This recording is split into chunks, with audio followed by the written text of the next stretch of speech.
Alhamdulillah,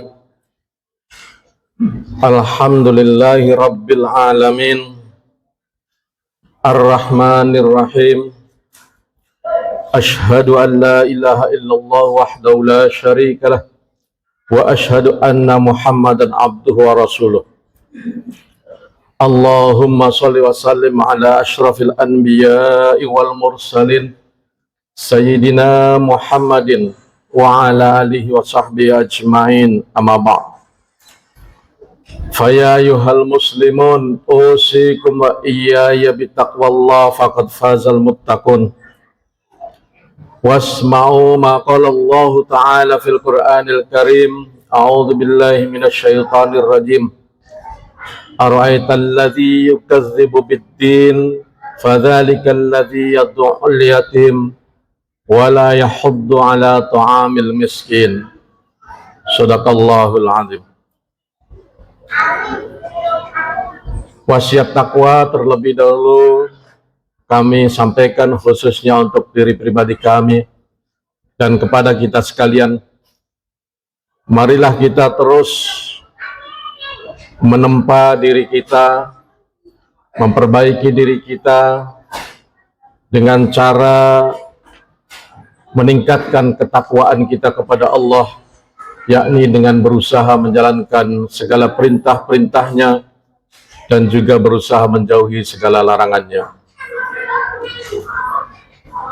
Kaum muslimin rahimakumullah, 3 ayat yang saya sampaikan di awal tentunya kita sudah hafal semua, yakni merupakan bagian dari surat Al-Ma'un, atau kadang-kadang kita menyebutnya supaya gampang surat Ar-Ra'aital ladzi. Itu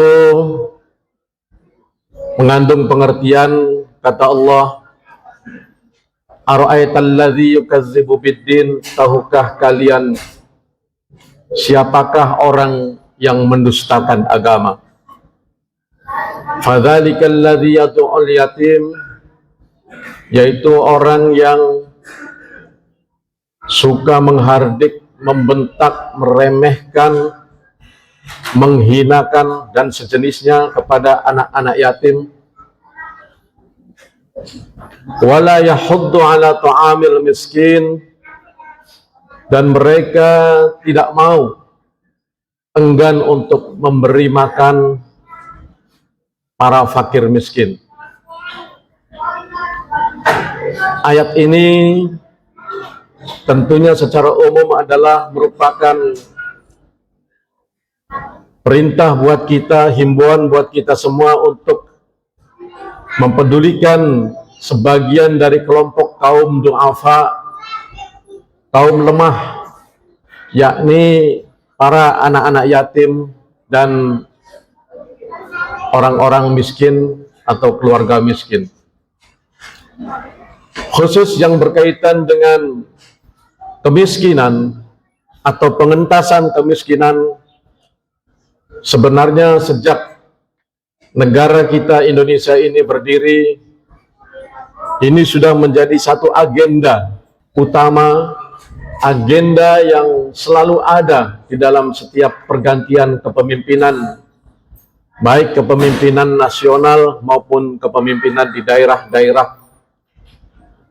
Karena memang sampai saat ini kemiskinan di negara kita juga belum beranjak menurun dengan signifikan, masih cukup banyak.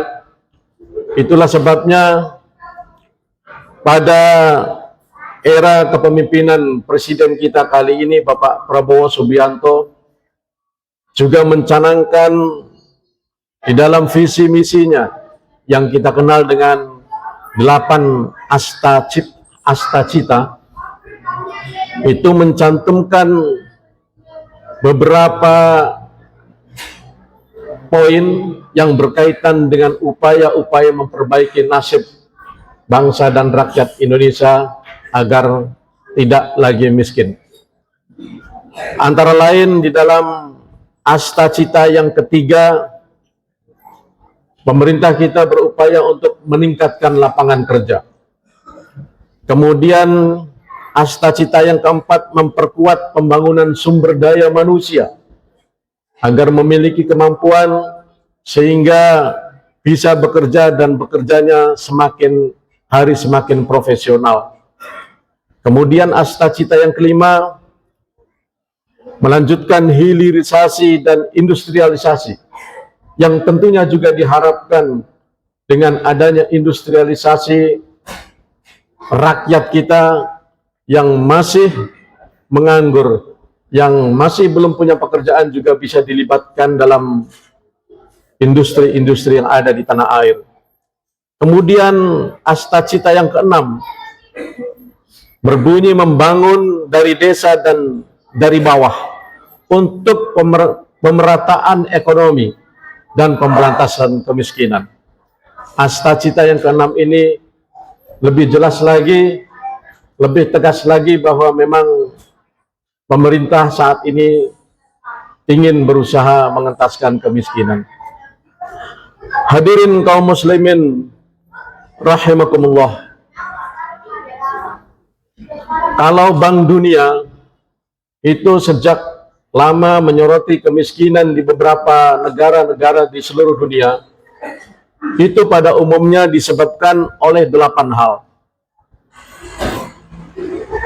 yakni kehilangan harta benda, terutama modal dan tanah. Kedua, kurangnya kebutuhan dasar. Ketiga, kebijakan pembangunan tidak merata, hanya bidang-bidang tertentu saja. Ya, kadang-kadang mana yang diutamakan atau dihidupkan oleh pimpinan-pimpinan baik di daerah maupun di pusat masih pada bidang-bidang tertentu, tidak semua bidang. Saya pernah mendapat keluhan satu hari ketika ada komunitas seni yang mengarang karya-karya seni dengan bayaran yang sangat rendah, bahkan ada yang tidak membayarnya. Padahal membuat karya seni yang begitu rumit, begitu susah. Kemudian adanya ketimpangan sosial berupa kurangnya kesempatan kerja. Masih banyak pengangguran di sana sini, perbedaan UMR di beberapa daerah, dan lain sebagainya juga menjadi penyebab tingkat pendapatan masyarakat rendah. Kemudian adanya perbedaan antara sumber daya manusia, industri tradisional dan industri modern. Kemudian yang keenam, daya saing dan produktivitas masyarakat rendah. Kita tahu bahwa ini menjadi satu permasalahan yang pernah mencuat ketika lembaga-lembaga perguruan tinggi lebih banyak memproduksi sarjana yang bertitel daripada memproduksi tenaga-tenaga ahli yang berupa keterampilan, yang kemudian pernah juga digelorakan atau diutamakan adalah pendidikan-pendidikan yang bersifat keterampilan, ya, politeknik dan sejenisnya seperti itu. Ini juga sempat dijawab sebenarnya oleh pemerintah kita. Kemudian juga kurangnya tata pemerintahan yang bersih dan baik. Ini menurut Bank Dunia. Kemudian yang terakhir adalah eksploitasi yang berlebihan terhadap sumber daya alam dan mengabaikan kondisi lingkungan. Hadirin jamaah rahimakumullah, beberapa hal tadi tentunya, ya, kalau saya amati satu persatu, mungkin hampir semuanya ada di Indonesia. Akan tetapi tentunya kita sebagai rakyat dan bangsa Indonesia, lebih-lebih lagi saudara-saudara kami yang berada di pemerintahan maupun para pengusaha-pengusaha, tentunya perlu lebih memperhatikan masalah ini. Namun demikian, sebagai seorang muslim, ini cukup menarik. Kita di Indonesia ini sebenarnya bersyukur karena mayoritas beragama Islam, dan tentunya yang kategori miskin juga disurvei maupun tidak biasanya pasti yang beragama Islam. Kenapa? Karena ajaran Islam memberikan satu pemahaman yang luar biasa terhadap masalah kemiskinan ini. Kata Rasulullah, laisal ghina an kasratil aradi walakinnal ghina ghinan nafs. Bukanlah orang yang disebut kaya itu adalah mereka yang banyak hartanya, akan tetapi orang yang kaya itu adalah yang kaya hati. Nah, ini menjadi satu hal yang luar biasa dalam bersikap, yang kemudian alhamdulillah kita sudah melihat, meskipun angka kemiskinan di Indonesia banyak, tetapi pada umumnya rakyat Indonesia adalah sabar, tenang, karena memang hadirin kaum muslimin rahimakumullah, Sayyid Abdullah Al-Haddad pernah menuliskan atau membagi dua macam kemiskinan. Kata beliau, ada kemiskinan terpuji, ada yang tercela. Kemiskinan yang terpuji itu menurut beliau adalah mereka tetap berusaha, berikhtiar, tetap bekerja dan berusaha mencari pekerjaan yang halal, meskipun sudah rajin bekerja setiap hari, berusaha, namun sebagian orang Islam yakin dengan takdir Allah, misalnya rezekinya terbatas sehingga dia tidak bisa menjadi kaya. Itu berpengaruh pada jiwanya, sehingga yang miskin terpuji selain berusaha, kata beliau, juga wara. Wara itu bersikap hati-hati. Meskipun dia tidak kaya, susah untuk mendapatkan uang, susah untuk mendapatkan harta, susah bisa menyamai saudaranya yang lain yang lebih dulu nasibnya beruntung, tetapi mereka tetap wara, berhati-hati, tidak melakukan hal-hal yang dilarang oleh Allah, yang dilarang oleh agama. Tidak melakukan misalnya mencuri, merampok, menipu, korupsi dan sejenisnya. Kemudian orang yang miskin terpuji juga adalah tetap bertakwa, sebagaimana kriteria takwa atau definisi takwa yang saya sampaikan di awal. Mereka juga bersabar dalam menghadapi ujian dan cobaan, dan yang terakhir mereka ridho kepada Allah. Dia sudah berusaha tetapi yakin bahwa saya tidak bisa kaya karena memang inilah yang terbaik menurut Allah untuk saya, sehingga dia ikhlas. Dan itulah sebabnya orang yang demikian ridho dengan nasib yang Allah berikan, mereka akan mendapatkan ridho dari Allah Subhanahu wa ta'ala. Hadirin kaum muslimin rahimakumullah, orang-orang yang miskin terpuji itu ada di dalam beberapa hadis, antara lain kata Rasul bahwa orang yang miskin yang sabar itu akan duduk bersama Allah yaumal qiyamah, akan selalu bersama Allah.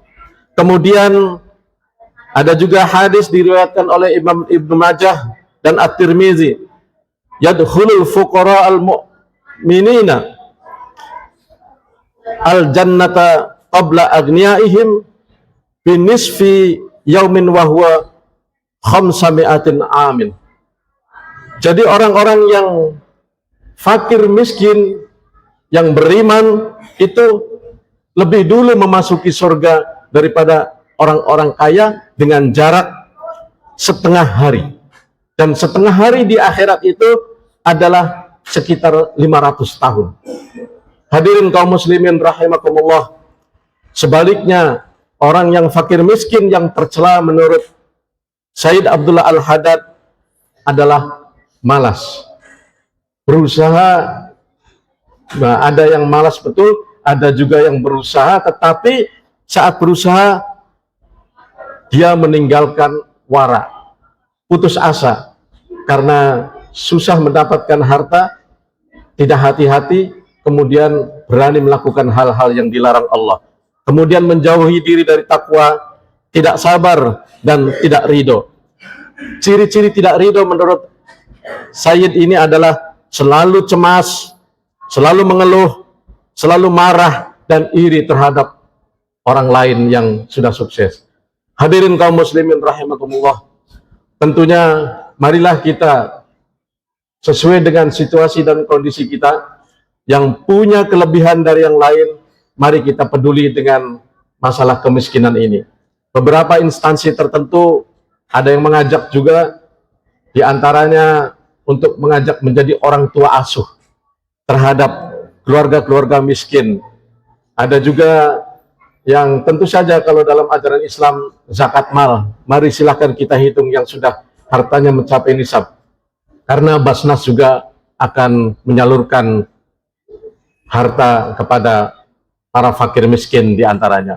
Inilah yang dapat kami sampaikan. Mudah-mudahan ini bisa menjadi bahan renungan buat kita semua, dan kita bisa menyikapi kondisi kita. Ketika kita sukses, insya Allah kita bersyukur, dan ketika kita misalnya masuk dalam kelompok miskin, kita akan bersabar. Barakallahu li wa lakum fil Qur'anil azim, wa nafa'ani wa iyyakum bima fihi minal ayati wa dzikril hakim, wa taqabbal minni wa minkum tilawatahu innahu was samiul basir.